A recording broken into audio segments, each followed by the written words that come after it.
Hello, everybody. How's it going in Zoom land? Raise your hands if you guys can hear me. Woot! All right, we're going to get things set up. This is my first time teaching in this configuration, so give me just a second. Oops. What just happened? My computer just logged me out. Cool. There we go. 1 second while I get this camera going. All right, now this bad boy should follow me around. Hello. There we go.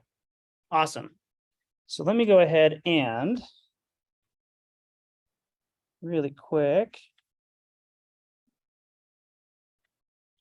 minimize that, go over to PowerPoint, play from start, switch over to Zoom and share desktop 2. Sweet. Does everybody in Zoom land see a full screen of the Ignite first page? Awesome. I see you nodding. Sweet. We're going to go ahead and get started. Now, can you guys hear me okay? Wonderful. Yes. So what I want to let you guys know, if you have any questions, please speak up. I cannot necessarily read the screen while I'm teaching. We also have some awesome students here in the classroom, so I'm going to be focusing on them, trying to focus on you guys when I can. However, it's really hard to monitor the chat. So if you guys have a question, just shout out, hey, got a question, and that'll be great. I'll come over and start asking you stuff. This is supposed to be a 3-hour class. They've only got it bookmarked for an hour and a half. So I'm going to be flying through some of this stuff. So if you guys do have any questions, please stop me. If it's something that I feel like we might need to take too much time to go into, I'll just let you know, set some time up with me. We'll go into it in more detail later, or talk to your mentor if you guys are in mentoring about the topic. But just to give you guys a heads up on that, I don't usually teach as fast as I'm planning on teaching today. So please don't hold that against me. How many people have gone through Ignite before? Just raise your hands. Perfect. Have you guys taken this class before, the Spark Your Career? No? Cool.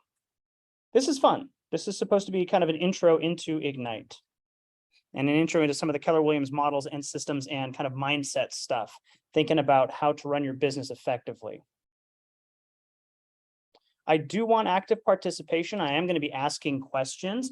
And for those of you in Zoom land, I would love it if you would have your cameras on. If you can't for some reason, I understand. However, please still participate, unmute and talk. We don't have to see you as long as I know that you're there paying attention, because this is something where you should be getting something out of it.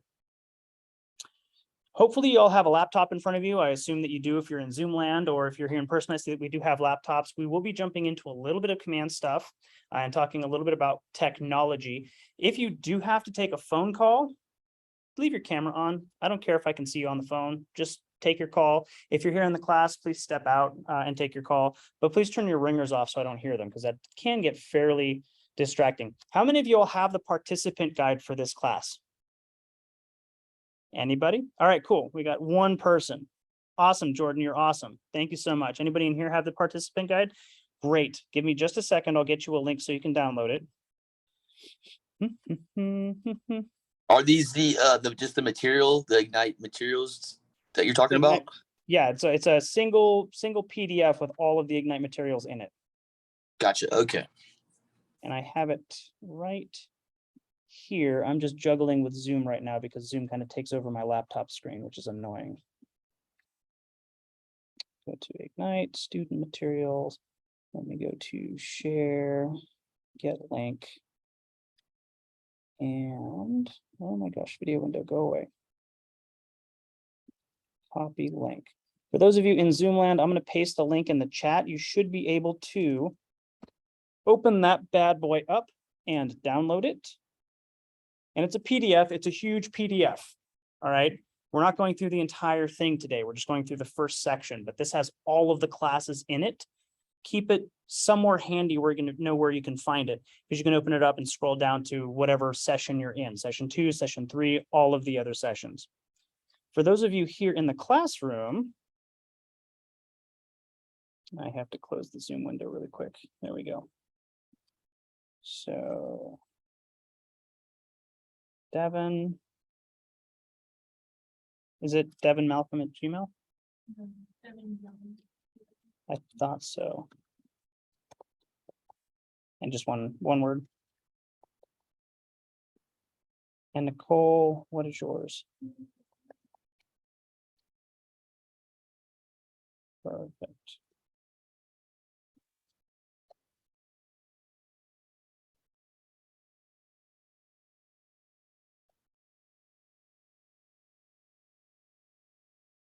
Right, student guide. And there is your link. All right, I'm going to go ahead and pop open the video window. Is anybody having any trouble downloading the Ignite materials? I'll post it in the chat because I see a couple of people jumped on a little bit late. There you go again. When you click on that, it should, oops, who did this not go out to? Oh my goodness. DEVONJONES? Geez, I suck. Let's go ahead and forward this to.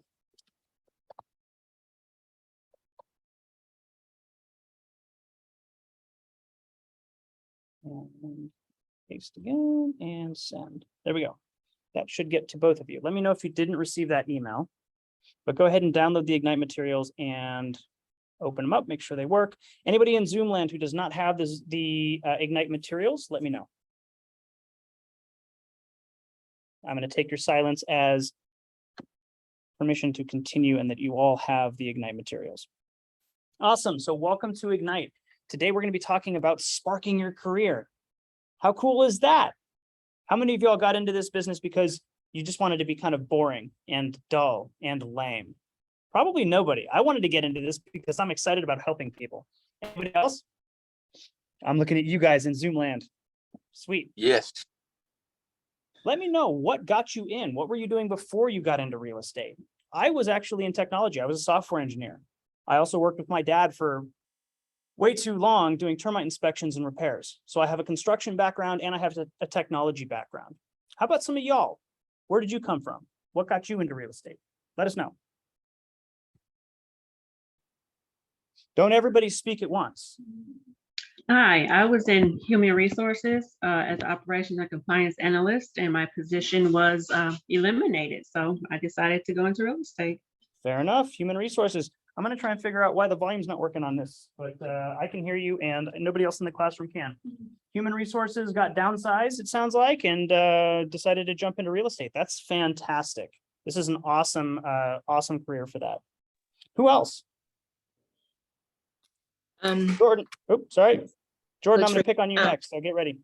Latrice, go for it.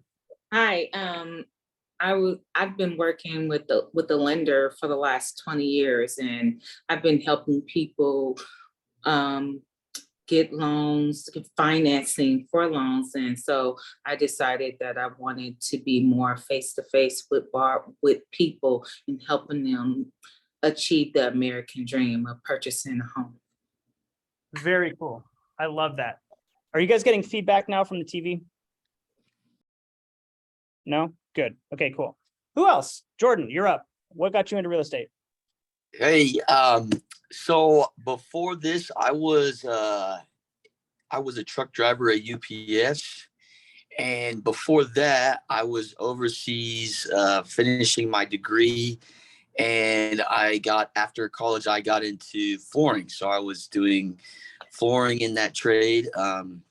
But my mother, Desiree Billet, she's a realtor here at Keller Williams in the East Bay office. And so I've kind of it's always been around me. And so I kind of just, I decided to go for it. I was going to go do my exam and do the courses a long time ago, maybe when I was like 18 or 19, but I wasn't too motivated. I didn't really know what I wanted to do at the time, but yeah, so now I'm back here and finished my coursework, and now I'm waiting to get my date for my exam. So I'm excited about it.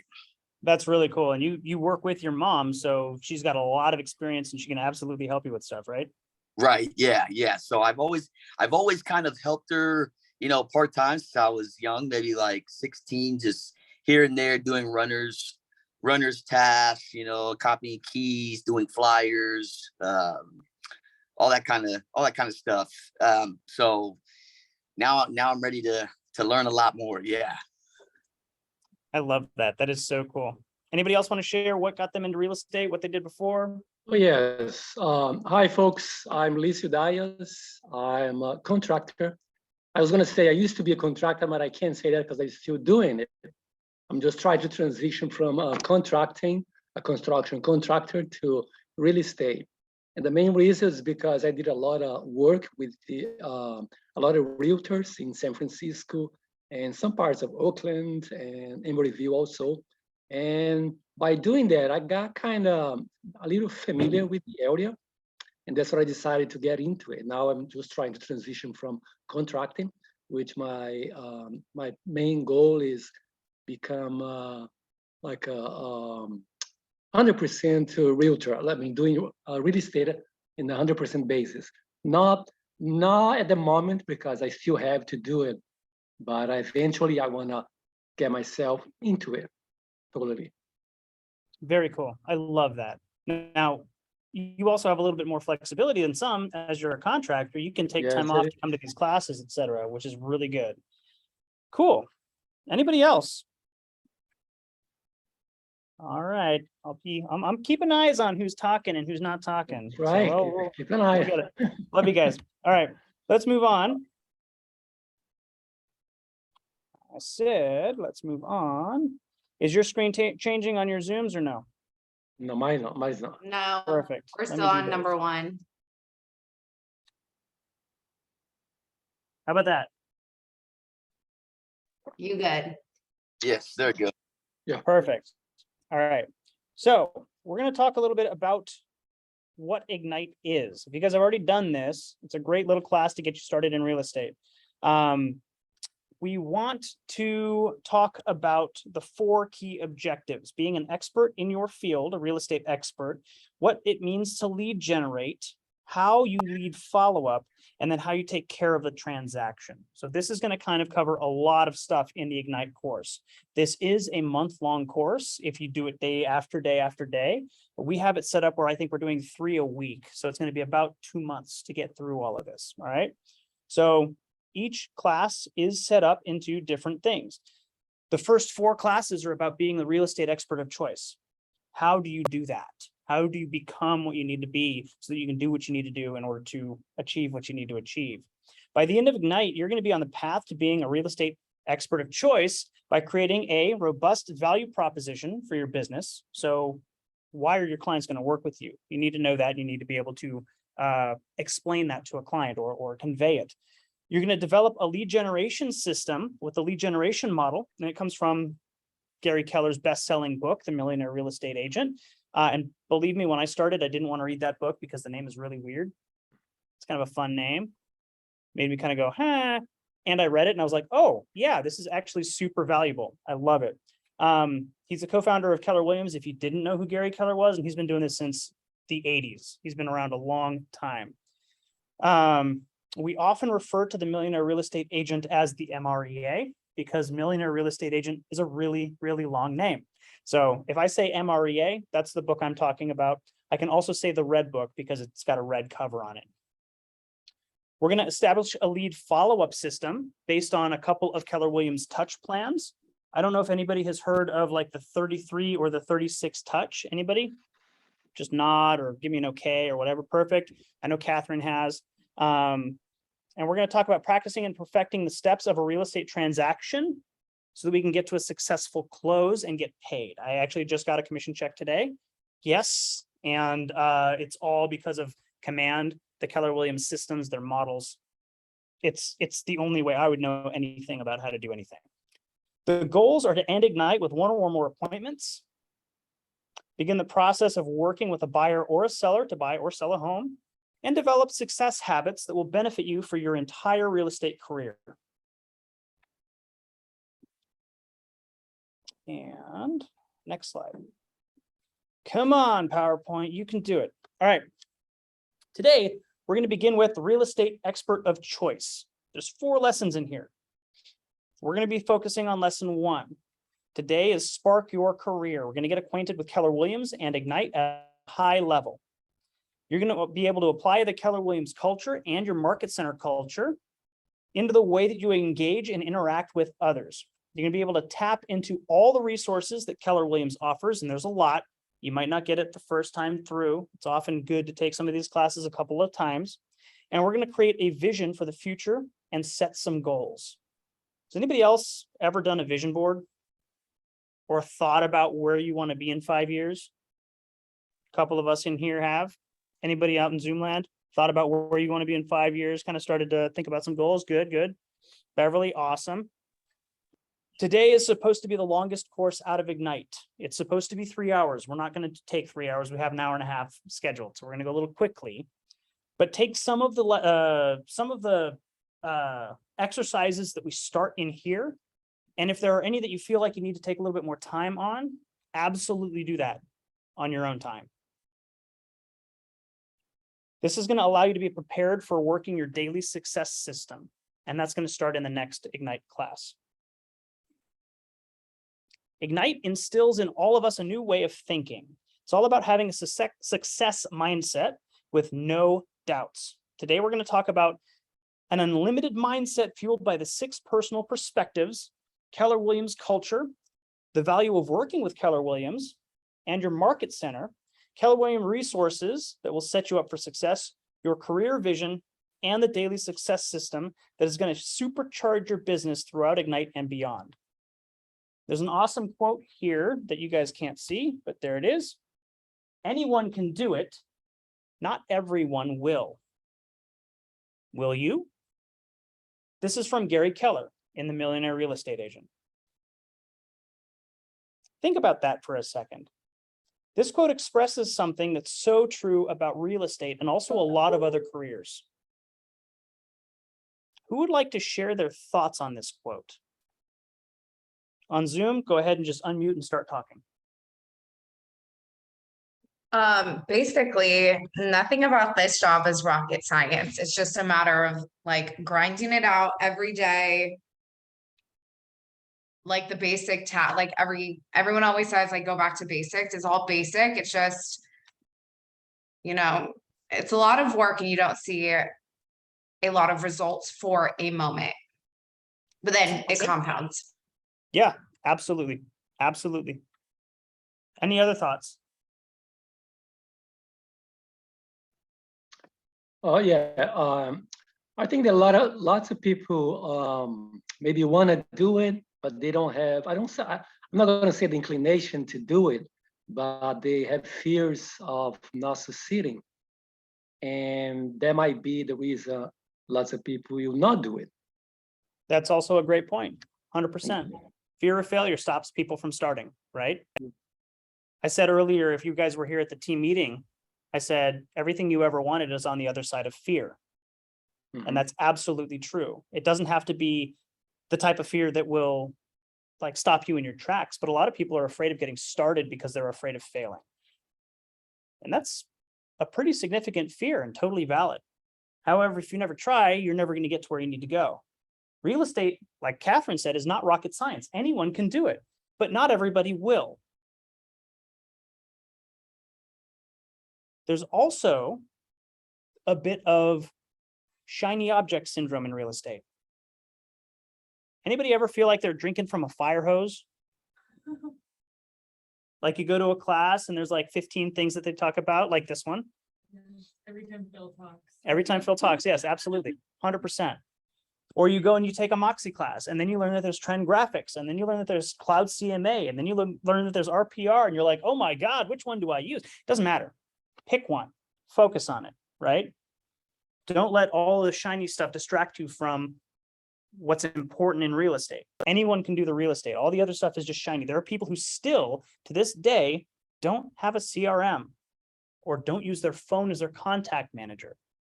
They just have like a Rolodex at home. Like you don't need much to do this. It's just doing it. I trust by the end of Ignite, you will be lit up with the possibilities of your own success and you will do it. Come on, PowerPoint, work with me here. Back, forward, forward. All right. Go ahead and refer to your participant guide. Would you like to know the key to success and abundance? It's the 6 personal perspectives. The 6 personal perspectives are the ways successful people who've come before us think and approach problems or challenges. It's about mindset of success. Now, Gary wrote these down, but he interviewed hundreds of agents. He researched successful people in all fields, and he asked the question, what is it that differentiates those that achieve at the highest level from those who don't really seem to accomplish as much? From the answers, he discovered these common perspectives. They work in unison, they do not stand alone, and they work most effectively in the order shown. Embracing and committing to all 6 perspectives will help you achieve success in your life and in this business. Let's explore each one. The first perspective that all high achievers share is commit to self-mastery. Notice it's not commit to mastery. It's commit to self-mastery. What's the difference? When I hear that, I think of wholeness. So not just mastery in one capacity, like mastery of self. So not just like work related, not just like health or whatever, just like your entire being is always striving to be better, is what Absolutely. I'm getting. I love that. That is a great way to kind of highlight the differences between mastery versus self-mastery. Any other thoughts on that topic? Yeah, I think the self-mastery encompasses, like Catherine was saying, the whole being. And that being said, you are put yourself in a position to sometimes have to mold yourself so that you know where you want to go and what do you want to achieve. And that's pretty much what I think it is when it comes to differentiate mastery to self-mastery. Because mastery is like become almost like a master of something, and self-mastery is going to be maybe become a master of yourself. Absolutely. I love that. Both of you guys nailed it. When you commit to achieving self-mastery, you have to know your goals, because you're mastering yourself. You have to know your strengths and you have to know your weaknesses. Perhaps even more important to know your weaknesses, because that's where you need to improve. So what's a word that kind of goes along with knowing your weaknesses or knowing where you need to improve or keeping yourself in a state of getting better? What's the word? Starts with an A. Improvement. Rhymes with accountability. Yeah, love it. Accountability. You have to know how to work with both your strengths and your weaknesses to seek and master the necessary knowledge, skills, and habits so that you can get to your goals, right? You set them, they're your goals. Throughout Ignite, we're going to be acquiring the skills and developing habits to be successful, moving you towards self-mastery. Are you committed to self-mastery? That is, are you committed to knowing your goals, strengths, and weaknesses? Are you committed to acquiring the knowledge, skills, and habits to be successful in this business? Again, it's not rocket science. It's just doing the things you need to do.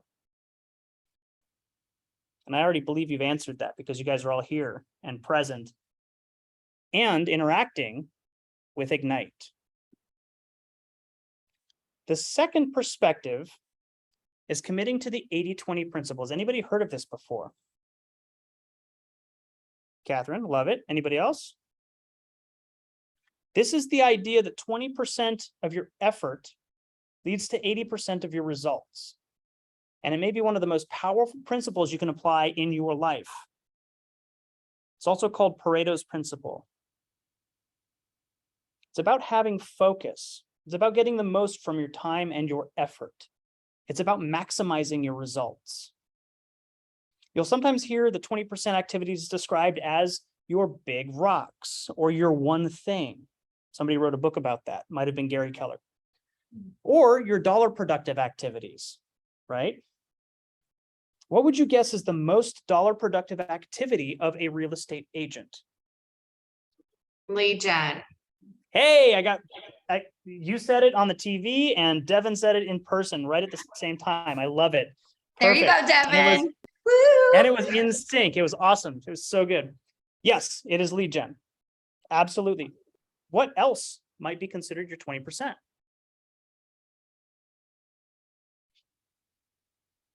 Probably like what you're asking, 80% is your lead gen, correct? No, 20% is your lead gen.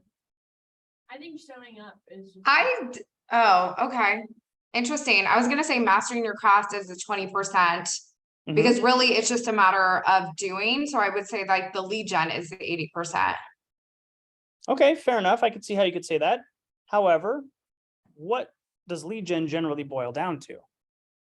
Willingness to do it. Well, yeah, the exactly. action, obviously. It's usually calling or emailing or texting or trying to find business, right? Do you want to really do that like 80% of the time? Or would you rather kind of focus on that for a little bit of time during the day and then spend the rest of your day following up with leads? Dealing with the business you have, finding homes for the clients you're working Interesting. with. Does that make sense? The lead gen No, part, I'm okay. lost. Because in my mind, the 80%, the 80-20 rule applies to everything in life. Like that's what the book Yep. is about. So the 80% that you put out, like lead gen, it does not take any skill really. Like it's a matter of you picking up the phone. It's a matter of you sending the email. Like that act of doing is 80% of what you should be doing. Whereas like honing the craft of your script, your email, your whatever is the 20%. No? Well, the 20% of getting better at self-mastery is going to be honing your craft, right? Because again, it applies to everything. But the 20% of being a successful real estate agent is lead gen. Okay, what's the 80% then? The 80% is everything else, going to the local marketing meetings, coming to classes or participating in class. Like you're not doing lead gen right now, right? This is a 2-hour class. This is 2 hours that you could be spending lead genning, which would be 20% of your daily time. You got to eat, or at least I do. I know I need to lose some weight, but I mean, I need to eat. So that's also time that I'm not spending lead genning. I'm teaching a class right now. I also attend classes. This is not part of my 20%. My 20% is 3 hours a day, lead gen. If I'm going to do script practice, if I'm going to be honing my skills, that's also part of the 80% of this that isn't lead gen, because lead gen is what's going to get me money. I don't have to master my skills to lead gen. I don't have to know the answer to every question to get a client and start working with them. You don't have to necessarily be an expert in all fields in real estate in order to make money doing it. And y'all are going to start working with some people at other companies and you're going to be like, wow, where did you learn how to do your thing? You've been doing this for 15 years and you still don't know what contract to use? It happens. It's happened to me. It's fun. You still don't know how to read a termite report? They're not spending their time effectively learning. So the 20% in real estate is time blocking time and doing the lead generation activities that work with you. I hate cold calling. I don't like doing it. I like asking for referrals. When I call through my list, I'm usually calling sphere people and asking them who they know who wants to buy, sell, or invest in real estate. And I don't have that conversation every time because that gets really old really quick. Once they know I'm an agent, I just call them and I just talk. Again, we're going to get into this in just a second in this class, but at the team meeting earlier, we talked about a script that's a really nice script to just shoot the shit with somebody who's fairly close with you. You talk about family, you talk about occupation. You just have a conversation. They know you're an agent. But it's that act of doing the lead gen, not necessarily mastering it, but just doing it, that's going to lead to 80% of your results in this industry. Did that clear things up a little bit for you, Catherine? I know you're just walking away, so answer when you get back. Sorry, I'm with you. You're correct. No, it's all good. I was I'm just with curious. you. Did that okay, good. So that kind of helped with that clarify a little bit? Yes, and like, in all honesty, like, am I lead genning 80% of the time? No. Right, Not right, even but- close. I was like, oh wait, like, no, I'm not. And if you Lucky focus if I'm on- getting 20. No, 100%. And if you're focusing on, like, again, 20%, hey, I'm going to spend 2 hours in the morning and maybe an hour in the afternoon specifically on lead gen, you're going to get a lot more results out of that. Does that make sense? Truth. Yeah. So that's why we say 20% is lead gen. I love that conversation, by the way. Thank you for bringing that up, and thank you for asking. In Sorry if I Ignite, we confused identified- anyone. It's Actually, that's a confusing. great point. Did anybody else have any questions about that? Feel free to pop up and ask. Otherwise, I'm just going to continue. That book is incredible too. If you just have time and you want to read it, like it applies to literally everything in your life. Yep. And it's kind of just like wild. Anytime you get like worked up about details, which I always do, it's not really about the details that will actually move you further. Like, forget about it. Do 80% instead of 100%, because that's still gonna push. That's gonna move the needle more than like spending Absolutely. 80% of your time worrying about the 20%. Like, just don't worry about it. Yep. Is this 100%. is this the one thing? There's a book called The 80/20 Principle. Okay. Yep. Cool. You can Okay. even listen to it in Audible. It's easy. Yeah, it's awesome. Okay, cool. Good questions. In Ignite, we identify your 20% for you. Your dollar productive activity is lead generation. I mean, we already said that. When you commit to this, you're going to make more money, have more time with your family, and be more organized. Pretty neat, huh? I like it. The third perspective is that top performers recognize and understand is how to move from being E, which we call entrepreneurial, to P, which is purposeful. All of us can attain a certain level of success using our natural abilities. And we can also expect to hit a ceiling at some point where our natural abilities don't take us any further. For example, let's say as a kid, you got really good at doing cartwheels and flips. Did having that natural ability allow you to perform in a circus? Most likely the answer is no. You would need to practice and work with a coach for some time before you could actually go and join a circus or be a performer. Likewise, we all hit a ceiling of achievement by relying on our natural abilities alone. And the way to break through ceilings of achievement is to get purposeful. What does it mean to get purposeful?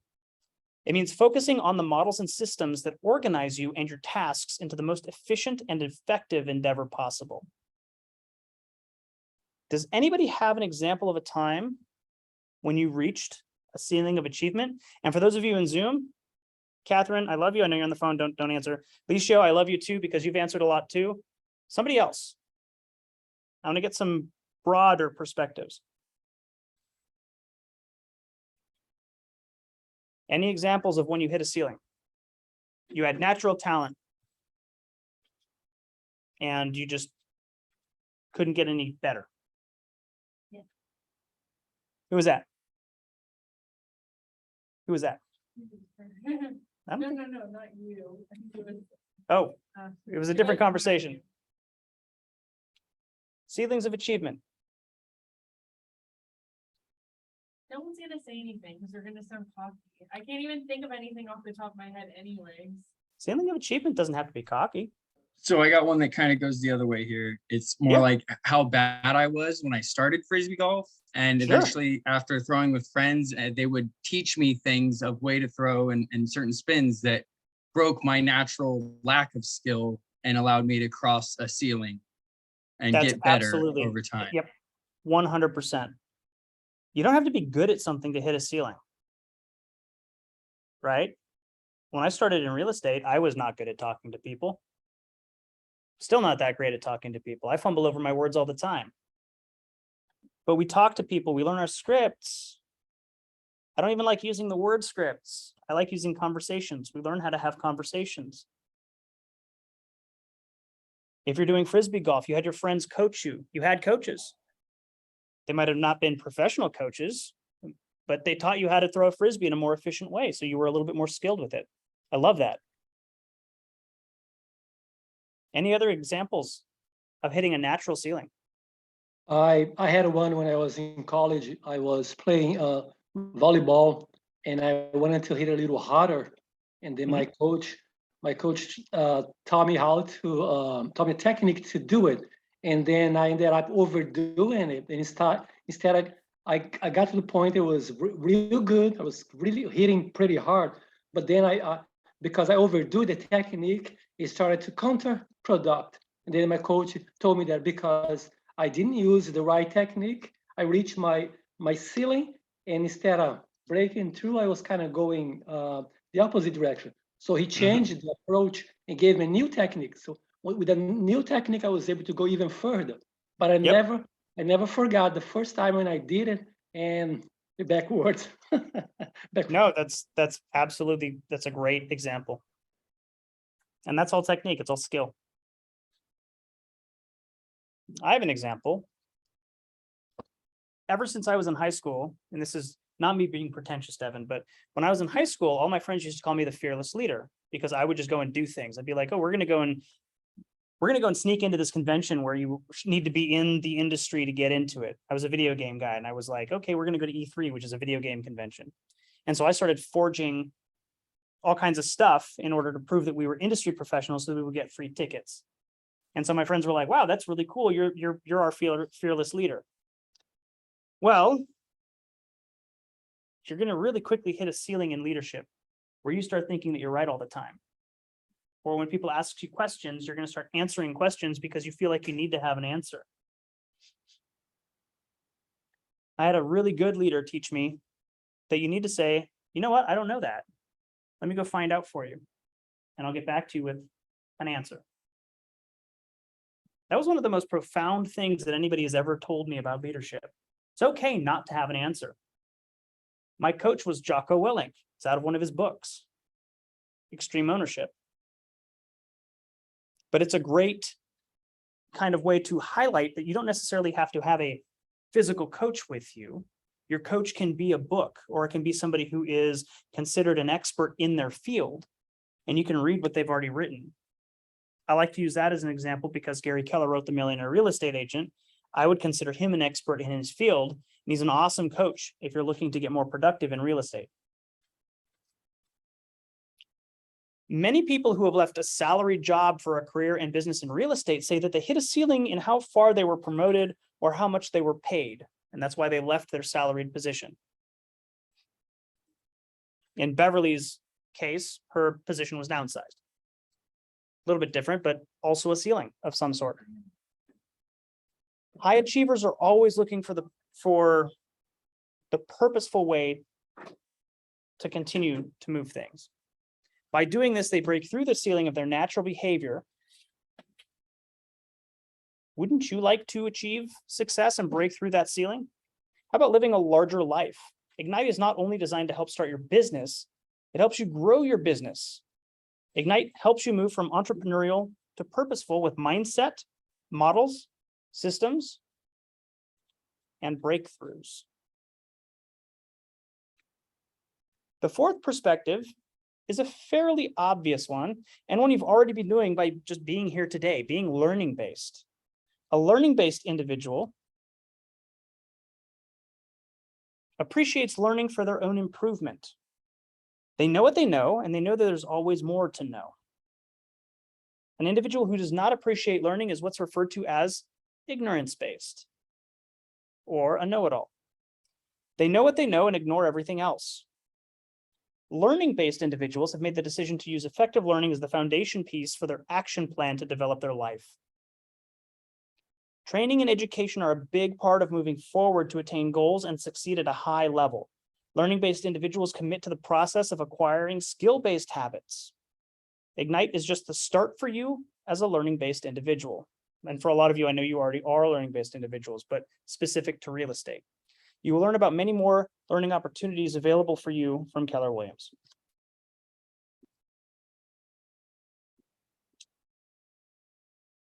Here's a quote from Albert Einstein, who is undoubtedly a learning-based individual. I am neither especially clever nor especially gifted. I'm only very, very curious. Being learning-based means staying in curiosity and being eager to learn more. There's a really cool parallel about this by working with your clients and asking them a lot of questions and coming from curiosity. You need to know what their motivation is before you can help them achieve what their goals are. The fifth perspective is remove your limiting beliefs. High achievers remove beliefs that hold them back. What are limiting beliefs? They are thoughts and mindsets that limit you, like the ones on the slide. I don't have time for training. I can't be successful in this market. I can't devote 3 hours a day to lead generation. We all have limiting beliefs, and it's best to recognize them and change them. For example, are any of these thoughts in your head? I have to be an expert and know everything before I can begin my business. I'm not valid yet. Anybody hear that? Negative self-talk? I don't know how I can achieve a profit goal that will fund my life this year. For a lot of us who have stepped out of maybe a more productive career or a more income generating career where you had a salary, going into something like this where it's independent contracting, that might be rattling around in your brain. I don't feel comfortable talking to people about real estate. Anybody feel that way? Or my favorite, the business will come to me naturally. I don't need to lead generate. I don't need to learn effective lead generation. In order to successfully develop at a higher level, you must clear your mind of limiting beliefs first. Throughout Ignite, you will learn how to combat your limiting beliefs and turn them into action. What limiting beliefs are you having right now as you embark on this new career? Let's do an activity to unlimit any limiting beliefs. One of my favorite ways to kind of highlight the limiting beliefs. Anybody seen Star Wars, or am I the only nerd here? Jared's seen Star Wars. Awesome. Awesome, awesome.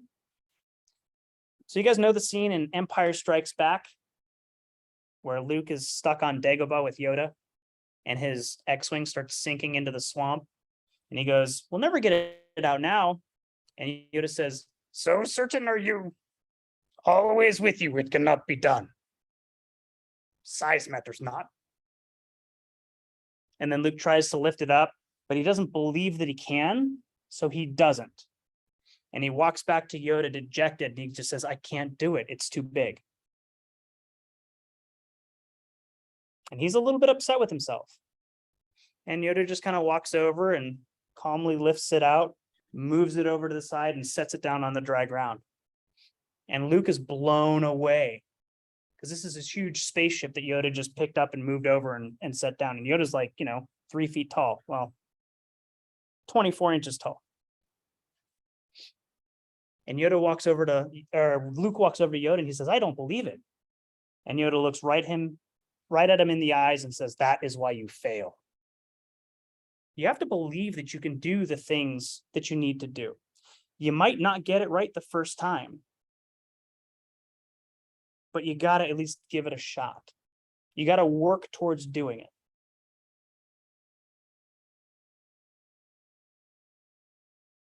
If you have the participant guide up, refer to the Reframe Limiting Beliefs activity in the participant guide. I don't know what page it's on because it's not written down here. But give at least one example of a limiting belief that you're having right now and share it with us.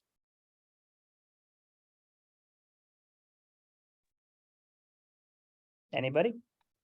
Mine is talking to people about real estate, especially my sphere. How do I call them? What do I say? "Hey, buddy, I'm in real estate." I don't know how to, go about that conversation.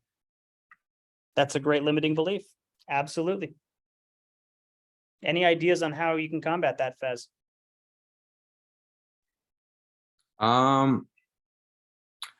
I think for me, it's just I have to try to keep conversation as natural as it can. I tend to get into like these business conversations and try to be like a sales guy, and for me, I have to keep it like as human as possible.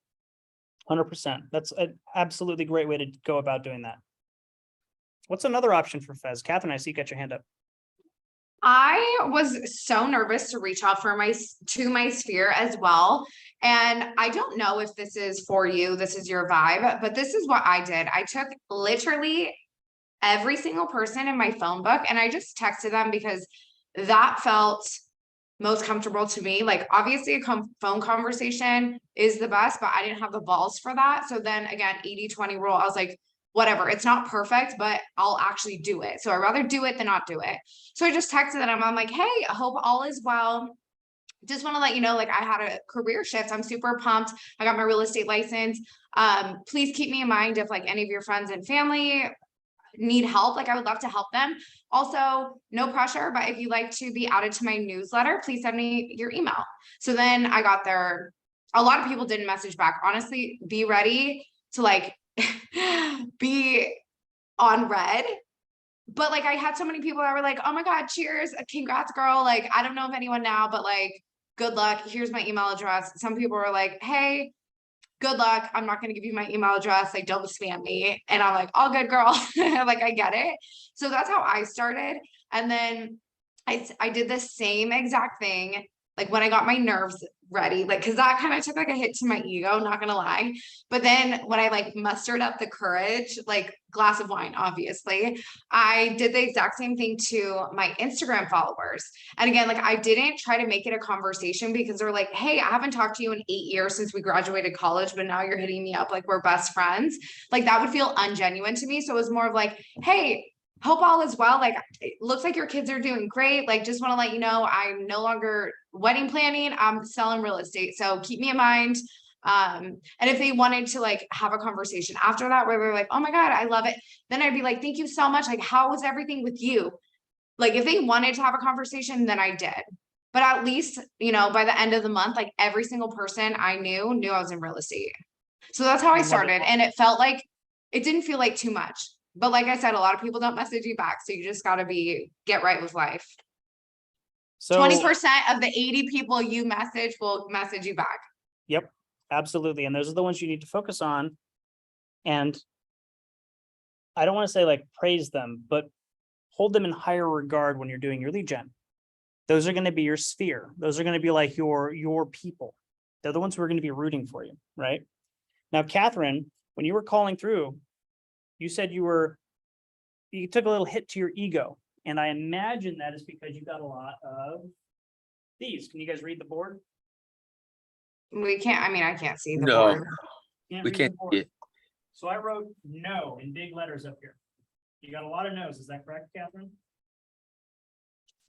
I mean, I didn't get no. I mean, I've gotten a lot of no's in the last year, but like I didn't get, it wasn't a no. It was just a ghost. I'd rather have like a no, but I mean, me too. However, a ghost is kind of a no, right? I suppose, yeah, okay.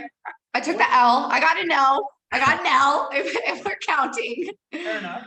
So no is actually an acronym. Not now, or not.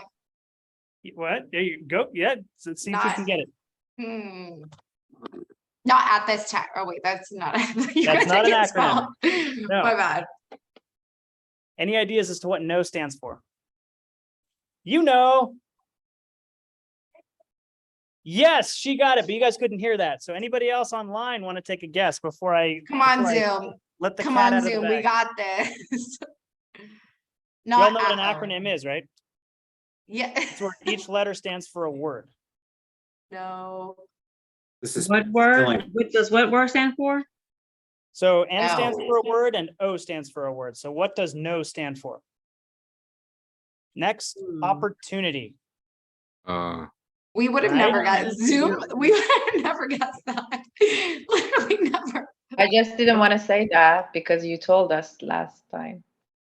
Yes, thank you, Ozzy. You're awesome. Thank you so much for not spoiling it. But no stands for next opportunity. When somebody said, "Hey, are you thinking about buying, selling, investing in real estate?" and they say, "Nah," cool. Next opportunity. Continue the conversation. It's not a rejection. They're just not ready yet. Fine. Look for the next opportunity. I love that. We're going to talk about a script a little bit later on in this class. If we get to it, I'm going to start like speeding up. Sorry, everybody, if I'm going too fast, but we're going to go faster. that is a great conversation to have with people where you might not know, like Fez, what conversations to have. Or I don't know enough about real estate to talk to people. That's great. That's all. That's fine. You're good. Don't worry about it. Come in, do script practice. We're going to start doing that in the mornings here. Does the mornings work for everybody? Hopefully 9 o'clock-ish work. If not, we'll try and work around it. But we're going to do script practice in here. We're going to learn how to talk about real estate. But there's other conversations you can have with your clients.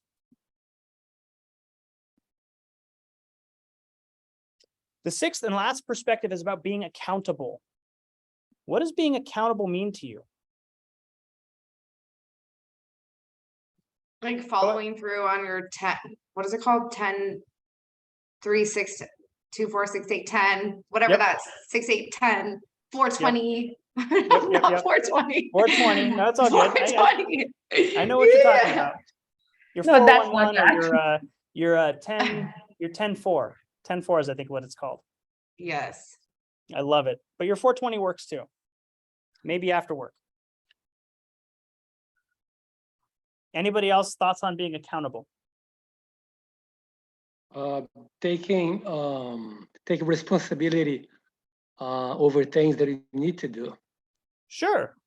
How about looking at your goals and actually making sure you do the things you need to do to get to your goals? That's being accountable. Right? What's the best way to be accountable? To track. Absolutely. And Consistent. yes, and let's get back to tracking though. Tracking and analyzing the results, make analysis of the results of what you're doing. Sure, but do Yeah. you want to do that by yourself? Oh no, you need an accountability buddy. Oh, yeah, there we go. So why is So it not good. super effective to be accountable to yourself? I cheat. 100%. I'm a cheater. 100%. You're like, okay, cool. I was supposed to make 10 calls. I made 8. That's good enough. We round up the 80-20 rule. Yeah, don't we? Isn't that weird how that works? That 80-20 Yeah. is showing up again. I Dang it. know. Now it's biting us in the rear. I know. Accountability is first and foremost an attitude and an approach to your entire life. An accountable person says, everything in my life is a result of my choices and actions. I own my life. If you've ever read any of Jocko Willink's books, Extreme Ownership, this goes right along with that.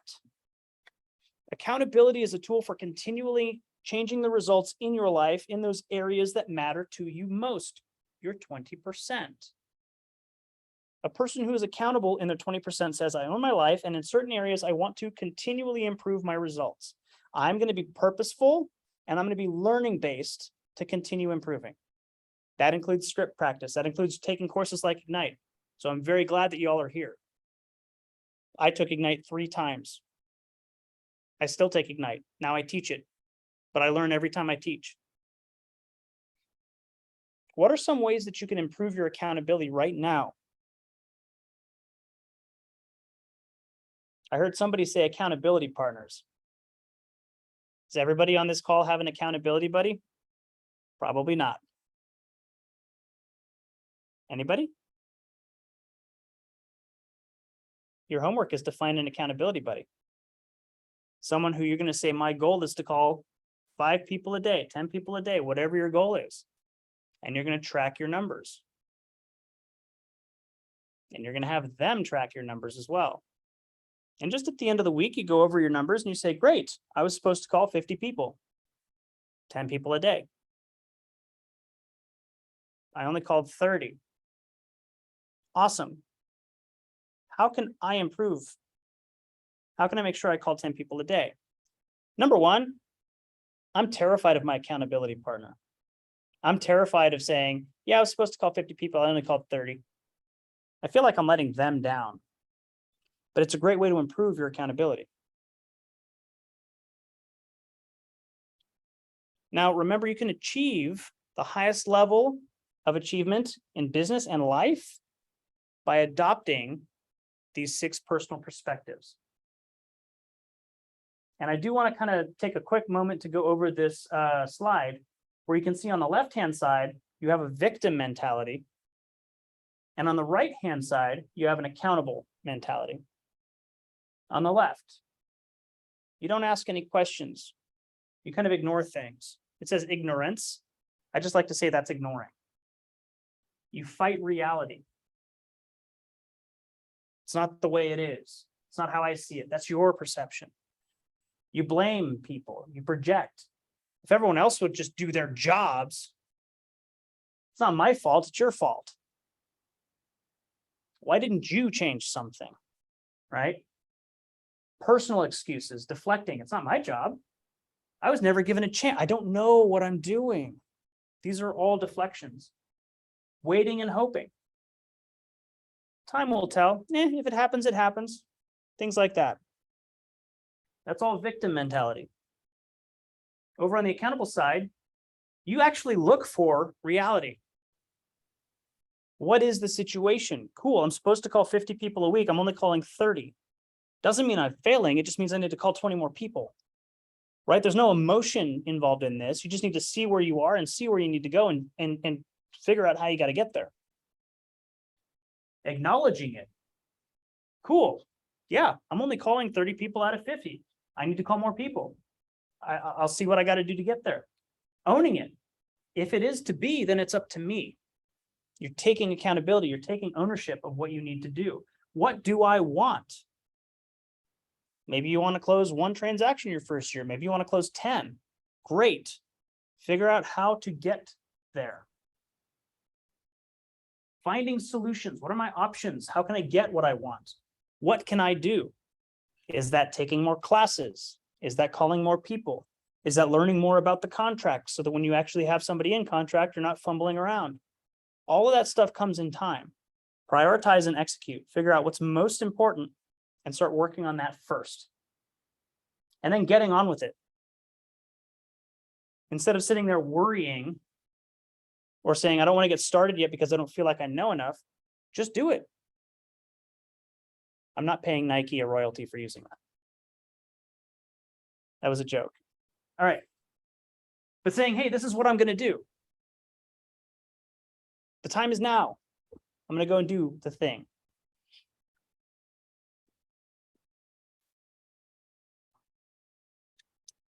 Happiness is not an individual sport.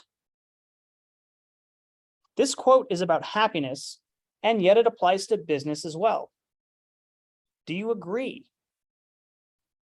Let's discuss this. Happiness is not an individual sport.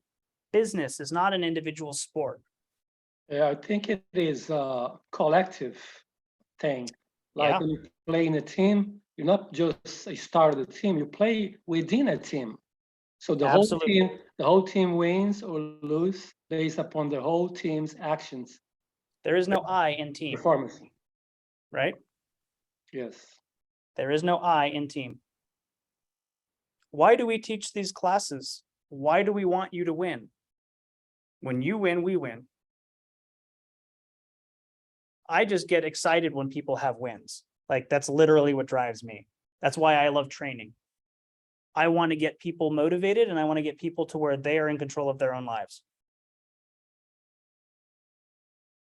That's what motivates me. Everybody in this market center will help you if you ask. From Renee White, our top producer, all the way down to me when I was a mentee and didn't know what I was doing and had no transactions to my name. I did everything I could to help people with technology because that's what I knew. There are some people in here who are really good at conversation. Hopefully they come to the script class. Did I hear something online? Yes, I have a question. Absolutely. I see here in the handout, like right next to this quote that you're reading, it says find videos for the 6-person perspectives on Connect Live. Mhm. Is that an actual assignment? It's a suggestion for further learning. Connect Live is not a thing that's actually going on anymore. However, you can find recordings of the 6 personal perspectives if you go to kwconnect.com and search. You can also probably go to YouTube and find 6 personal perspectives videos as well. Okay, thank you. Nope, great question. There's also a bunch of full courses from Keller Williams. They just go over the 6 personal perspectives. Every so often, those will pop up on our training calendar. If you see those pop up, go and take one. It's actually a full day class. It's like a 6-hour class, 1 hour for each perspective. And it's like a deep dive. It's really cool. Sounds like a lot. It's so worth it. It is so cool. Your business success is not an individual sport. Nobody succeeds alone. This quote comes from Sean Acor, who pioneered research that reveals happy humans are more productive, creative, better at problem solving, and even healthier and less stressed. Would you agree that these outcomes lead to better business success?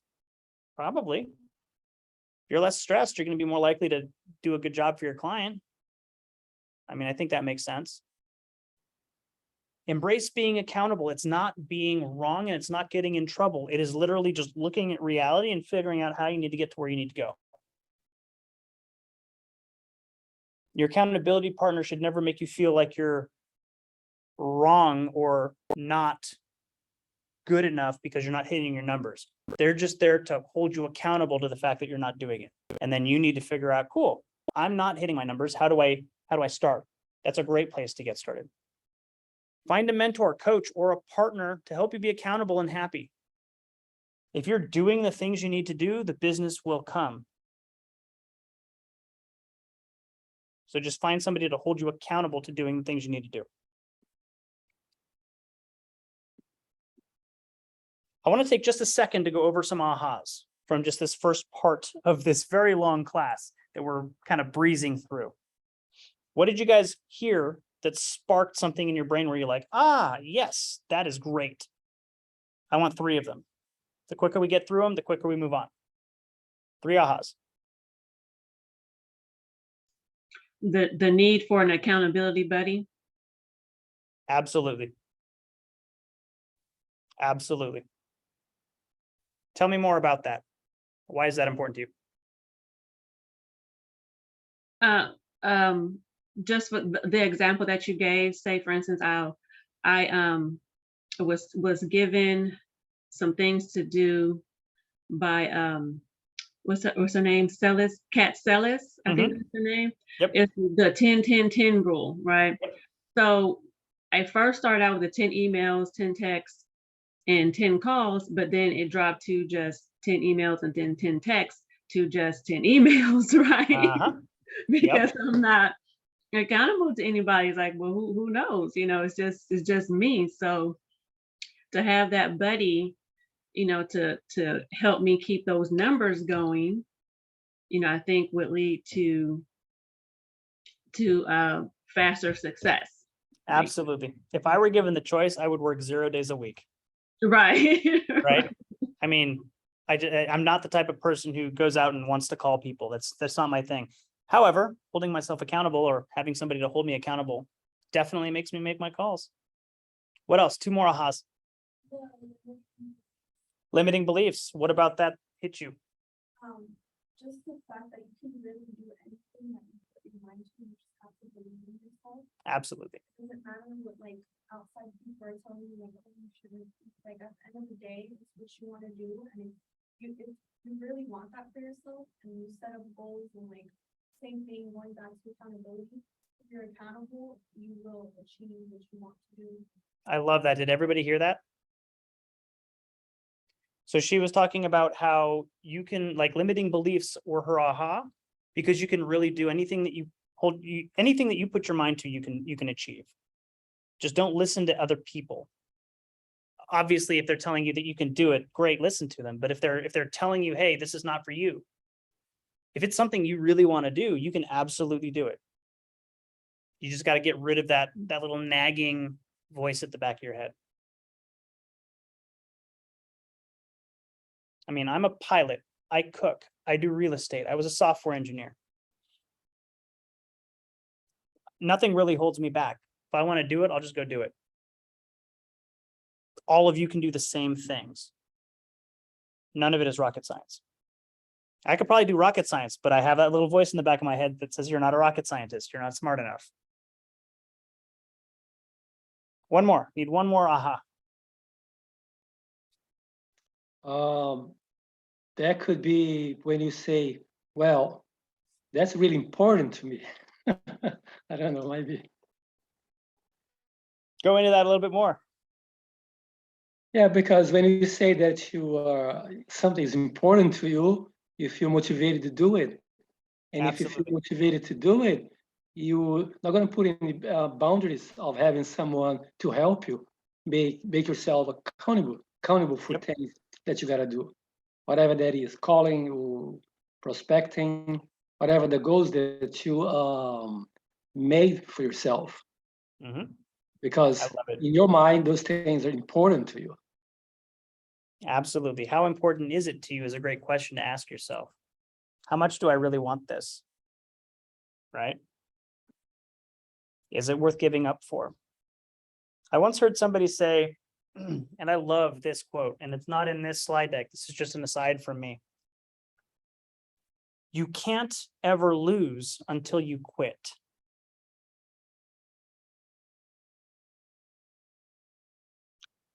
I love that saying. You're not always going to win on the first try. Your first attempt, you may fail. You may fail miserably. And if you get up and dust yourself off and go again, you're going to get a little bit better at it. You may not still succeed. You may fail still. But if you get back up, dust yourself off and go again, you're going to get a little bit better at it. Right? You might have a goal and it might be over here, and you might fail 10 times until you get to it. But until you quit, there's still a chance. Only when you tell yourself you can't do it and stop trying do you actually fail. So the mindset stuff, as kind of raw as it is actually pretty powerful stuff. And I'm a realist. Like, I'll look at something and assess how easy or difficult it may be for me. And if it's something I'm really interested in or really want to learn how to do or really want to get to, I'm going to do everything I can to figure out how I can do it. And until I give up and say, hey, you know what? It's really not that important to me. There's still the chance for me to be able to do it. I love it. We're going to talk about KW culture. We're actually going to speed through this because we don't have any time. What are we going in here? I'm going to keep going through this. We have technology. We have the command app. We have KW Connect. We have market center stuff. We have all of our value. We have passive income, profit share, and growth share. Give me your ahas. Great. Let's continue. KW resources. All right. So here's a bunch of stuff that I'm going to talk about that we have at Keller Williams that you guys can leverage. By the way, you should have access to all these slides, and these should also be in your participants guide. So all the stuff that we just skipped over because we don't have enough time to go through it, you can go and read.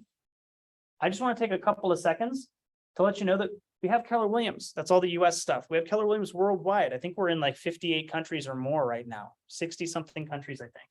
Keller Mortgage is a great option for your buyers and also your sellers. If you're listing a property and the buyer's lender can't perform, Keller Mortgage is an option that you can offer them because you're on the transaction as the listing agent. And guess what? When you save the transaction using Keller Mortgage, you can go to that buyer's agent and say, hey, that was a great option. Don't you wish you had it? I'll have you talk to Robert. He can put you in my downline. Don't say it that way, but Keller Manage. This is managed housing. Keller Covered, insurance, Keller Offers. Being able to go in and essentially say, hey, we can overhaul your house. We can do a remodel before we put it on the market. Keller Williams will pay for it with a 0% loan that they have either 12 months to pay back or 12 months to sell their house and they pay out of escrow. Great options. What else do we have? We have a bunch of communities. Diversity, equity, and inclusion is an awesome community. There's a great course called Unconscious Bias in Real Estate. Julia Lachey Israel is the instructor for it. She's amazing. We're really shooting for true equity in real estate, the entire industry. KW Commercial, if you're interested in doing commercial transactions, this is a great community to join. KW Land, luxury, military. You know, people who are veterans. Military is a great way to highlight them and get them some cool special deals. KW New Homes, sports and entertainment. KW Young Professionals. I no longer qualify. I'm too old. However, it's an awesome option. Great networking opportunities if you're a young professional. Under 40, I think, is the age. Career vision. What drew you to this career? Why did you get into real estate? Legit question. What got you into real estate? Why is this exciting for you? Was it just, I want to make a ton of money? Was it because I love helping people? Was it, my mom's been in the industry for 100 years? What got you into real estate? And wow, that zoomed in on me. That's not what I wanted. Taylor, how do I unzoom? Elegant. Ah, there we go. Perfect. That camera's pretty cool. I love that camera so much. So neat. What got you into real estate? Tell me. If nobody has any reasons for getting into real estate, I'm actually kind of curious why you're here. Definitely the financial freedom. Financial freedom. Awesome. Love it, Fez. I wanted to help people and then also be on my own schedule. I don't want to work for anybody. Absolutely. Helping people, being on your own schedule, the freedom to kind of, the freedom to have your own schedule. I love it. Any other options for why you got into real estate?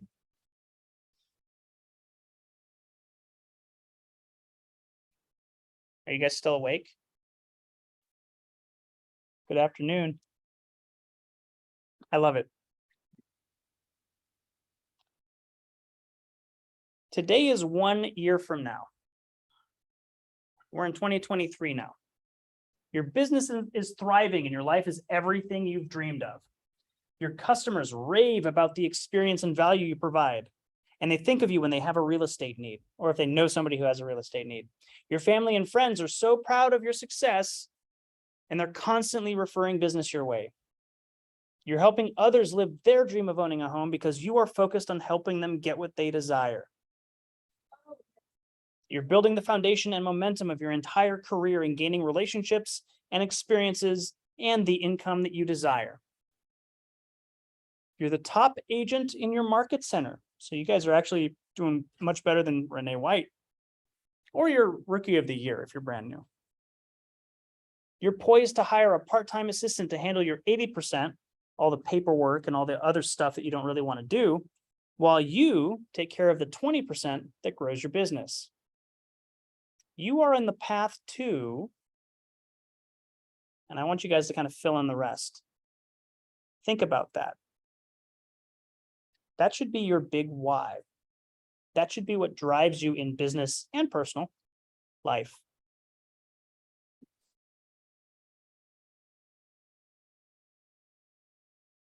Here's a little example about that. We're going to kind of skip over this.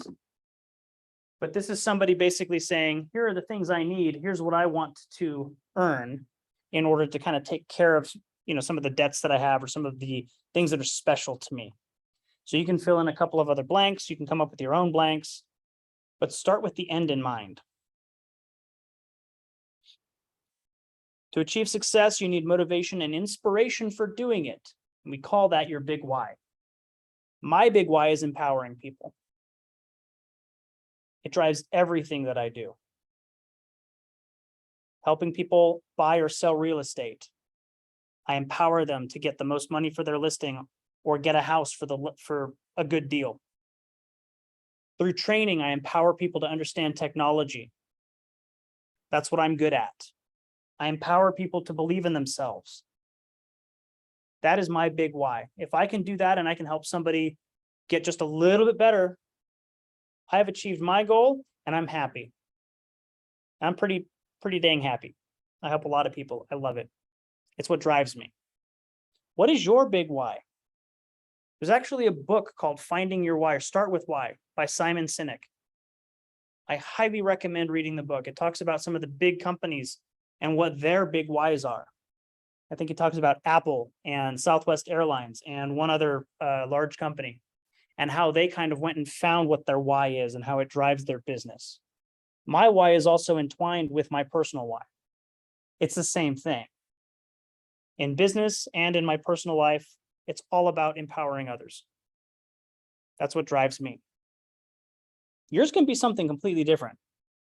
Again, that's just my why.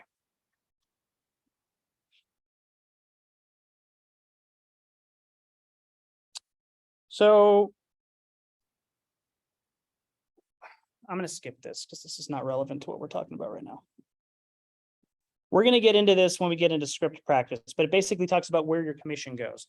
One of the big things I hear agents say is, hey, I'm talking to people and they're saying that, you know, they don't want to pay me a 3% commission or a 6% commission if you're doing both sides or whatever. And you have conversations that you can have in order to kind of objection handle that, where you can say, you know what? I don't earn that 3%. It doesn't all come to me. 1% goes to my market center for fees and overhead. 1% goes to taxes. Got to pay Uncle Sam. So I'm really only getting 1% at the end of the day out of that 3% that I'm asking you for. Plus, we have to pay the other agent if you're on a listing. They've got the same problems I do. 1% of that is going to tax. 1% of that is probably going to their market center. And if they're not at Keller Williams, probably more than that is going to their market center. And they're only left with anywhere from 0.5% to 1% for their income. Right? We're going to get into that in script practice. I'm not going to dwell on that.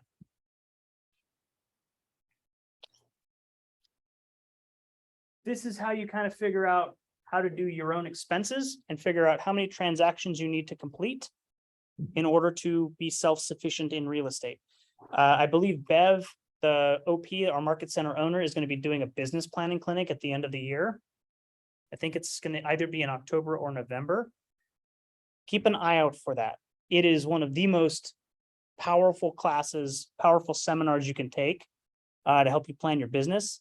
It is a full day class. It is worth every minute you spend in it. I did not mean to make that rhyme, but it really is. We're going to skip some of that stuff. And we're going to talk about your daily success system. Every day in the rest of Ignite, an hour and a half is going to be spent in a lesson like this. And there's going to be a couple of hours that are going to be dedicated after the class to put what you learned into practice. I highly recommend, even if it's not right after the class, at some point, either that day or the next day, implement some of the stuff you've learned. Practice it, even if it's just with a script partner, even if it's just with somebody who's an accountability buddy. Practice what you've learned. Talk about it. It helps kind of internalize it for you. It's a very effective way to learn. As far as your business, the goal of Ignite is to equip you with the mindset, skills, and tools you will need to secure your first appointment and reach a successful closing on the buying or selling of a house. Your daily success system includes the essential daily lead generation activities to get there. The daily goal, and you should be going for this every day while you're in Ignite, is to have 10 conversations with somebody. 10 unique conversations. You should be adding 10 contacts to your database, whether that's Command or whether you're paying for something else. Command is awesome. It's free. If you need help on adding people to it, let me know. I'm happy to walk you through that. You should be sending 10 handwritten notes to people. Those can be birthday cards. It can just be a thinking of you letter. Doesn't have to be super detailed or anything. Just, hey, haven't talked in a while. Figured I'd send you a quick postcard. Send it. Remember when we used to get birthday cards in the mail? I thought it was pretty cool. You know how many birthday cards I get now? 1. You know who it comes from? Me, because I'm on my own birthday smart plan. I am not joking. I wish I was. What does everybody do now?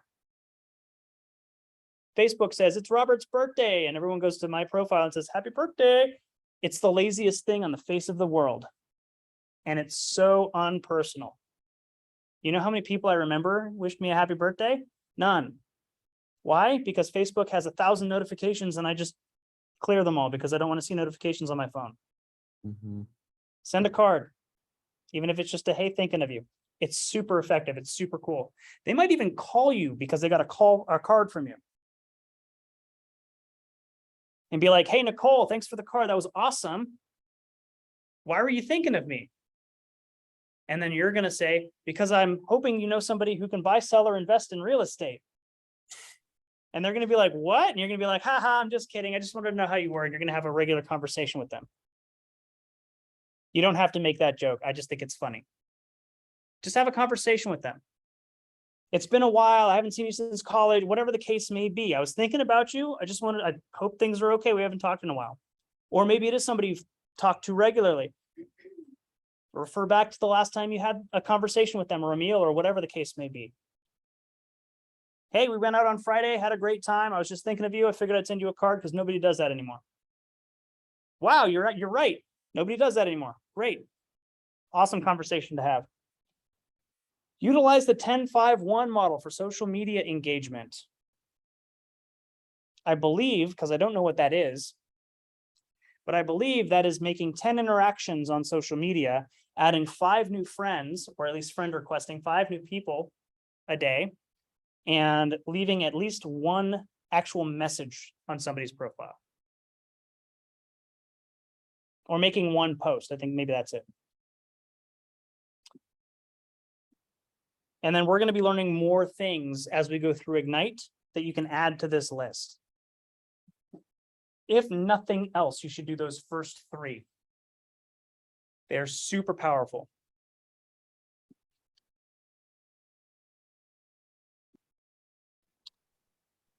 I'm supposed to read this whole TCPA thing to you. I don't think that's a great use of our time. I'm going to give you a summary of the TCPA. If you have any questions, talk to your mentor or talk to Phil or talk to one of us in person in private. The TCPA is the Telephone Consumer Protection Act. It basically says, unless you have written permission from someone, you are not allowed to text them or call them using an automated system, meaning a dialer, or in command, we have Twilio. It'll automatically text for you. You can text people on your phone. TCPA does not apply. If you're using another system to text people on your behalf, you have to have permission from them. Text responsibly, call people responsibly. Double check and make sure they're not on the do not call list, especially for leads that you may be met at an open house. Make sure somewhere on your open house sign-in sheet you have a sentence that says, by signing in, the agent may call you.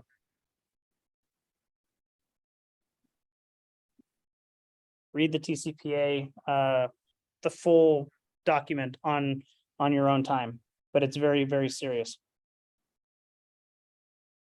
The daily success system requires that you talk to people every day. That doesn't have to be a phone call. That can be getting lunch with somebody. That can be hanging out with friends. That can be doing whatever you need to do in order to get in front of 10 people. Calling. A text counts if they respond. You have to have a conversation. It doesn't have to be about real estate necessarily, but they do have to know that you're a realtor. It's important to know what to say, and we're going to help you throughout Ignite. You're going to have conversations of care and gratitude. We call them care calls. You're going to check in with people. You're going to offer value and assistance. Notice I didn't say you're calling to ask if they need to buy or sell. I usually use that as a joke, personally. People tend to do business with people that they know, like, and trust. So that's what you're doing. You're building rapport with them. When they think of real estate, you want them to think of you. So every so often you're going to mention something, but you don't have to be super direct about it.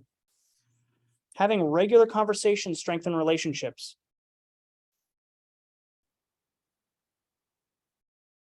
It's super important to understand the power of the words we use and the importance of practicing conversations every day. That's why we're bringing script practice back. I don't want to call it script practice. I want to call it conversation practice, because you're learning how to have conversations. Just like a doctor learns anatomy before working with patients, agents have to prepare to have meaningful conversations with clients. Using purposeful language helps you get to the end point, an appointment or a closed transaction. I don't know if you're anything like me, I can drone on forever about things that I'm super excited about that have nothing to do with what my client cares about. I do that all the time. Knowing and practicing what to say helps you communicate your value and provide value to your client or your leads. Proper conversations, including powerful questions, help you uncover your motivations or your buyers and sellers' motivations and identify the objections so you can address them right up front. Practicing conversations allows you to have a thought-out response that delivers a powerful message in a way that consumers will best understand and be able to utilize. You know how you were saying you don't know anything about real estate? I think one of you all were saying that. I'm not going to call you out. Or not feeling comfortable about talking about real estate because you don't know enough about it yet. Learning conversations about particular topics is a great way to have answers to some of the questions that your clients may ask that you may not have the detailed knowledge about yet. You will never convince somebody to do something they don't already want to do. That's not the point of a script. That's why I like calling it a conversation. All a script is a framework to get a client to where they need to get to in a conversation. I said what my favorite or what the easiest script is earlier today in the team meeting. Was anybody here? Did you guys hear what I said? Anybody want to jump in and say what the easiest script in the world is? Bored. Nope, it's not forward, but I love it. Thank you, Catherine. Wait, what is it? The easiest script is hello. Oh, that was a trick question. Kind of, a little bit, yes. Sorry. That's fine. Forward I'll is a take the great- L. I'll take the L again. I love you, Catherine. Forward is a great conversation to have with people when you're calling them to make a care call. We'll talk a little bit about that. I'm not sure if it's in this class or if it's in a different one. Oh, somebody wants to chime in, but your mic is not working. Go ahead and type it into the chat and I will read it out to everybody. Thanks for letting me know.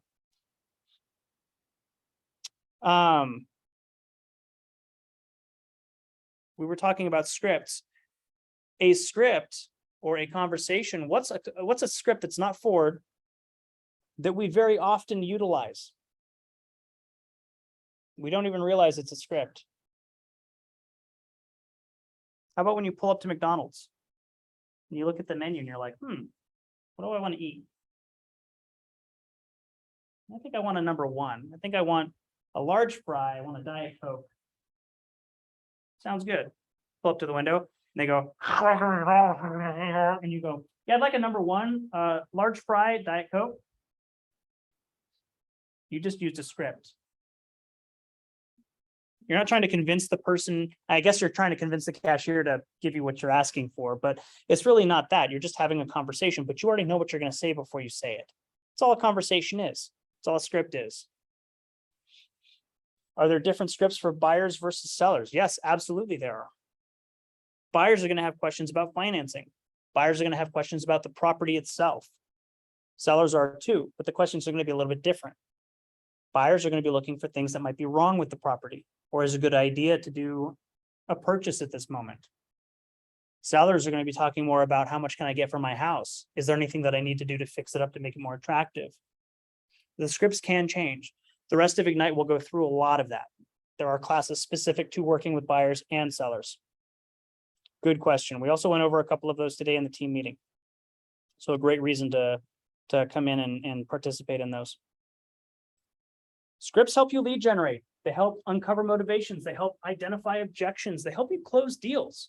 Again, you're not going to convince somebody to do something they don't already want to do. However, it will make you seem more professional when you can give somebody a direct, clear, quick answer versus when you kind of meander, which I used to do a lot of.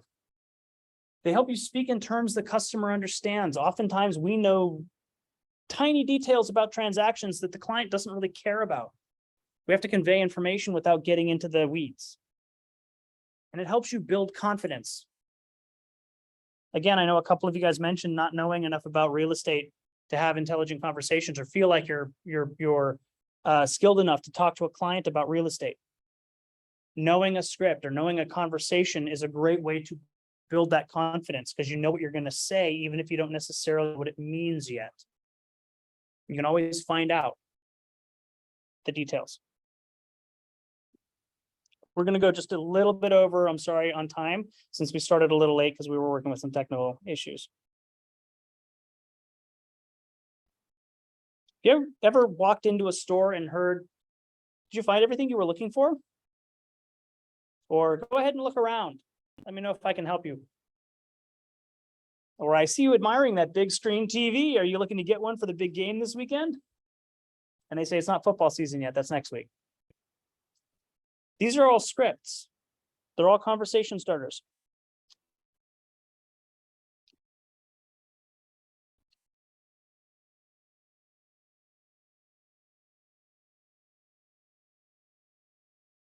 Having conversations with people we know and have an implicit relationship with, so that we remain in contact with them. We call these people our sphere or sphere of influence, or SOI. Your sphere of influence are people you have met and they already know, trust, and respect you.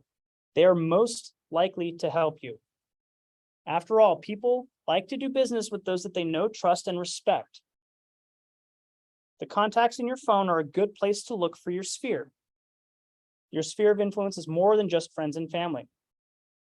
Your sphere of influence can be people that you work with, allied resources, we call them, lenders that maybe you have worked with or have a good relationship with, tradespeople, etc. Would you prefer to do business with people you know, trust, and respect? Or do you like to just look for the top producer? What if you meet the top producer and you don't really like them? What if they're really weird or they speak condescendingly to you? Is that somebody that you're really going to want to work with just because they sell the most houses? I usually go and find somebody that I get along with, and that's who I'm going to work with. Your friends and family are probably going to be very similar. Most people are very similar to that. According to the National Association of Realtor, 66% of buyers, or I'm sorry, sellers, and 41% of buyers found their agent through a friend, neighbor, or relative, or used an agent that they had worked with before. Referrals. That's why we're calling our people. That's why we're having these care calls and having the Ford conversation. We'll talk about Ford. If it's not in this class, it will be in a future class. It costs nothing to call people that you already know and just maintain the relationship. Go grab a beer with them. If you don't drink, go grab lunch with them, coffee, whatever the case may be. It requires fewer contacts and less effort to ask them for their business or to refer friends and family that they know are moving. Go to your participant guide on your own time, and there's 3 questions in there that you need to answer. Who do you know going through a life event that may need to move? Who does not yet know that you're a real estate agent? You should at least call them and say, hey, how's it going? I'm a real estate agent. That's a pretty good script, pretty direct. And they're going to be like, wow, thanks for telling me. I don't care. Doesn't matter. It's fun. If you want to have a more natural conversation, I'm going to go ahead and tell you what FORD is. It stands for Family, Occupation, Recreation, and Dreams. Write that down. I know I didn't give you any warning on that. FORD, family, occupation, recreation, dreams. And I made an L shape so the camera zoomed in on me again. Go away, camera. There we go. All right. When you're calling somebody and you're having that FORD conversation, you start with family. Jared, I'm going to pick on you for a second. Is that okay? Oh, your mic's not muted, or it's there. Yeah, that'll work. Cool. Jared, I'm going to call you. You want to do a role play with me really quick? Okay, I haven't done this before, so I'm gonna be All rough, good. but I'm gonna go easy down on to you. try. Here we go. You're my good friend, Jared. All right. All right. I'm going to call you. Ring, ring. Hello. Hey, Jared, how's it going? It's Robert Sogomonian. We haven't talked in a while, but man, it's good to hear your voice. Yeah, it's good to hear from you too. It's been a while. It has been. Hey, man, I'm just calling because, like I said, we haven't talked in a while. I'm curious. How's your family doing? They're doing good. Brother just got out of school and he's getting ready to head to college. How about yours? That's sweet. My family's doing fantastic. Thanks. My mom and my stepdad are about to go to Cabo for a little vacation. It should be a lot of fun for them. You know, I'm kind of stuck working, but you know, I'll do what I can. I'm curious, Right Jared, on. are you, how is work going for you? I know that you're doing appraisals and stuff right now. Is that correct? That is correct. Yeah. That's awesome. It's going good. You know, everything's slowing down a little bit, but we're staying busy. Okay. Working on anything new? Yeah. Tell me more about that. Sorry, I lost track of whom. I'm your friend. Are you the realtor or am I? I'm the realtor. You're the friend. Okay. Yeah, no, nothing new. Just No, working no, on no, you appraisals. can absolutely go into your new thing. What is your new thing, Jared? I'm becoming a realtor also, actually. Oh my gosh, you're in real estate too? That is so cool, my dude. Yeah, What it's prompted it's a that? good change. Slow down in the industry, just wanted to learn a new skill and diversify my talents. Oh man, that's awesome. I'm curious, which brokerage did you choose? I settled at Walnut Creek East Bay with Oh Keller man, Williams. that is so awesome. They're a great company. They're going to teach you everything you need to know about the industry. I love that. You already know that I'm an agent, so that's fantastic. Dude, congratulations. I'm curious, what are you doing later in the year? Do you have any vacation plans? I know my mom and my stepdad are going on vacation. Anything fun planned in your future? Not currently, just came out of some of the vacations and just looking to head towards work right now. You already had a vacation. Where'd you go? Went to Bend, Oregon. Oh my Visit goodness. my friend who moved up there from LA. You know, they have some really good breweries out there, right? They had some very good breweries out there. Oh Yes. man, this is why you're my friend, Jared, because you both like beer. Awesome. So what are your goals in real estate? What is the end goal? What do you think you want to do with that? I'm looking to stay busy. I'm looking to increase my network, get to know people, and you know, interact with the people around me. Are you looking to close a transaction in your first year? Always. I love it. Awesome. Well, hey, Jared, it was great to talk to you. I'll give you a call back in probably another week or so just to see how things are going. Let me know if I can help you in any way. Sounds good. I'll definitely keep you in the loop. Awesome, man. Talk to you soon. Bye. Bye. Do you see what I did there? That was the Ford conversation. I talked about family. I talked about his work. Turns out he's a real estate agent too. How cool is that? What do people generally do when you ask them how their work is going, even if they're not real estate agents? They turn around and ask you what your work is doing. And if they don't know that you're an agent, it's a perfect time to tell them. They'll probably be like, oh, are you still a police officer, or insert whatever your trade is here? And you're going to be like, hey, you know what? I'm glad you asked. I'm not really doing that anymore. I'm kind of doing real estate now. I decided that it was a great time to get into the market. That's what I'm doing. By the way, do you know anybody looking to buy, sell, or invest? This is the only time you're going to ever ask them that question, because then you're just going to have regular conversations with them. Great. Yes or no, doesn't matter. Awesome. Thanks for thinking about people for me. And then go into their vacation, their recreation stuff. If you know that they're into go-karting, or if you know that they're into golf, hey, how's that handicap going? Are you getting closer to 0, or are you still up at 90? That's a really bad handicap, but hey, you know what? Some people need a little extra help. It's all good. And then you talk about their dreams. What are they looking to do? Do you know that they have long-term goals that you can talk about? This is how you build rapport. You know what you're doing? You're being a better friend. That's the biggest aha I've gotten from all of this conversation or script work. I get to be a better friend to my people. And that's super important for me. Yes, eventually it leads to business. That's fine. But you know what I'm terrible at, unless I have a reason to do, is call people. You will eventually catch your sphere when they're deciding to move. People tend to move every 7 to 10 years. And this is kind of like the timeline for it. They move, and then they are not moving and not moving and not moving and not moving because they're comfortable where they're at. And then this is probably 3.5 to 5 years when they're just like, nope, we're not moving. We love it where we are. We're going to die in this house. And then something happens and they get closer and closer and closer and closer to making another move. If you're staying in touch with them regularly, when they get to that move point, or just before that move point, and you give them your regular quarterly call and you're like, hey, Jared, how's it going? He's going to be like, dude, I'm so glad you called. I am thinking about moving to Bend, Oregon. My friend finally convinced me it's a great time to be up in that area. And I'm going to be like, Jared, I'm so glad I called you as well. When can I come over for a listing presentation or a buyer consult? Or in this case, I don't have an Oregon license. So I'm going to say, great, I know some awesome agents up in Oregon. Let me refer you. I'll do the work. I'll vet them for you. You make the choice on the 2 that I send you. Ah, look at that. We just talked about that. Great. So we can skip over it. This is in your participant guide. Does this make sense to everybody? This is super powerful because it helps you just have a normal conversation with people. There's a couple of different ways you can do this too. You can literally call your person and start off with business. Hey, Jared, it's Robert, real estate agent, Keller Williams Realty. You've known me for 13 years. I'm going to start up. I've got a goal this year. I want to sell 50 homes. I'm at 48. Do you know anybody that I can call who's thinking about buying or selling? No? Awesome. Thanks for thinking for me. How's your family? Go into the conversation. We call that an open-faced Ford sandwich.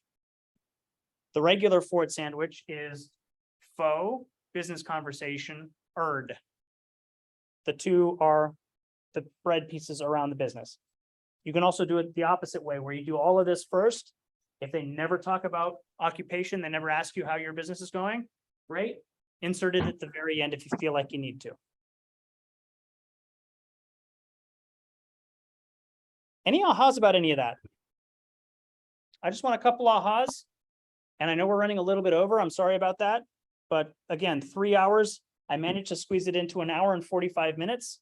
So you're welcome. What can I say except you're welcome? But give me some ahas. What did you guys learn? Um, Oh, Isn't it- can't hear you, but I see you talking, Kanita.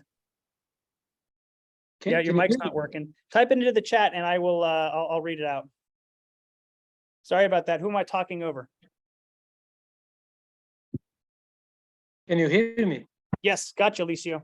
Yeah, I don't have any aha to that one, but I was just gonna say, like, in my case, if I was to use the Ford method, I will have to practice. I will have to get comfortable with it, because most of the time when I call my friends, I'm just trying to be myself, spontaneous. But if I learn to use the Ford, it might help me. But I The will have only thing you need to learn about Ford, if you already are having normal conversations with the people you're calling, is the Uh-huh. occupation part. Okay. Hey, Alicio, I'm glad we're having this conversation. I'm curious, how's work? I know you're a contractor. What have you been working on? Yeah. Good. Thank you, Robert. Great for asking. Actually, I'm trying to kind of slow that business down and get into real estate, Mhm. right? Yeah. So Yeah, if you're already having good conversation with people, just ask them about their job, ask them about how their career is going. They will tend to ask you about what you're doing, and then you can get into your new career in real estate. All right. Thanks. Love it. Any ahas though? I got Really? one. Oh yeah, what's up?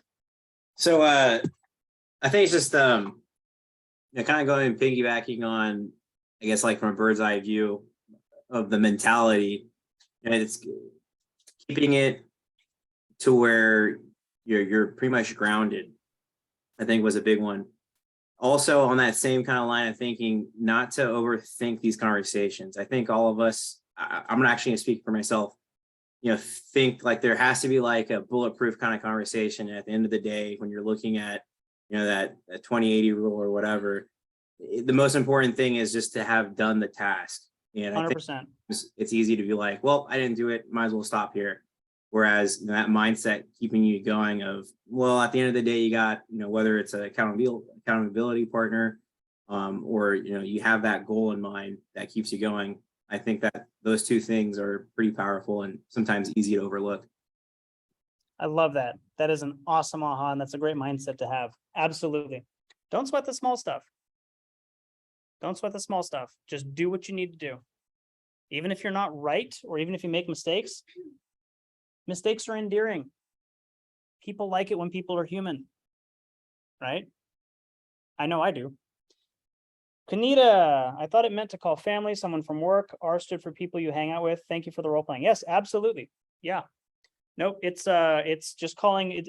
Ford is great for sphere. If it's somebody who already knows you, you already know a little bit about them, you can have a conversation. If you don't know what to talk about, like Licio said, if you know them and you're going to have a regular conversation with them, great, have the regular conversation. Just inject one question about how their work is going. There's a good chance they're going to reciprocate, and they're going to be like, enough about me. How is your job going? If it's a random person that maybe you met at an open house, Ford may not be the best conversation to have. In that case, call them and offer them value. Hey, Kanita, it was awesome to meet you at the open house last weekend. Did you have any questions about that property? Or could I give you a list of a couple more that I think might fit your needs better? Right? Offer them value. The conversations don't have to be rocket science. If they did, I would certainly not be successful in real estate. I love it. Any other ahas? This is just the intro class. There's a lot more scheduled for the rest of Ignite. It's an awesome series. I've taken it several times, like I said, 3 times when I was a brand new agent and a couple times since. I love teaching it. Take a couple minutes to think about this. How's your thinking changed? What do you feel differently about? How will your behaviors be different going forward? And what tools, models, or systems will you use? How will you stay accountable? Prepare for your next session, session 2, embrace your job. This is going to get into more of the nitty-gritty about how to actually do lead generation and stuff. Have a wonderful afternoon, everybody. Thank you for joining me. I'm sorry we ran a little bit long. However, again, we condensed a 3-hour class into an hour and 45 minutes. So get out there, kick ass. Love it. Thank you, Have a great Robert. afternoon. Thanks, Robert. Thank you. Have a good evening. Thanks so much, Robert. Thank you, Rob.